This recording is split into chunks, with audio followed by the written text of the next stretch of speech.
आज हम बनाएंगे खांसी जुकाम को ठीक करने के लिए घरेलू नुस्खा। तो चलिए शुरू करते हैं। इसे बनाने के लिए कढ़ाई लेंगे, कढ़ाई को गैस पे रखेंगे।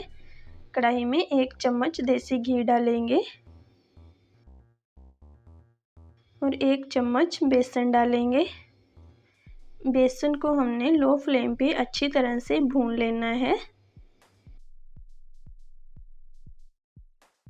गैस को लो फ्लेम पे ही रखना है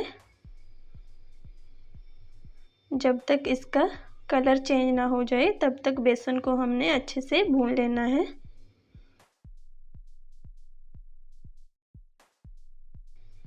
सर्दियों के मौसम में जो बहुत ही फायदेमंद होता है। बेसन का कलर चेंज हो गया है, इसमें थोड़ी सी हल्दी डालेंगे, थोड़ा सा काली मिर्च का पाउडर डालेंगे और आधा गिलास दूध डालेंगे।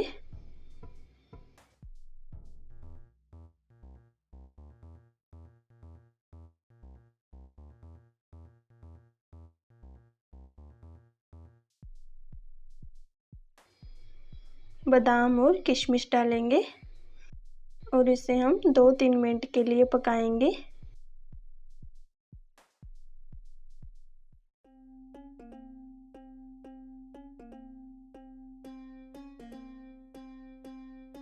सर्दी जुकाम खांसी को ठीक करने के लिए आप भी एक बार इसे ज़रूर ट्राई करें। इसको हमने ज़्यादा गाढ़ा नहीं रखना है, इस तरह का पतला ही रखना है। बेसन वाला दूध बनके तैयार है, इसे कटोरी में निकाल लेंगे।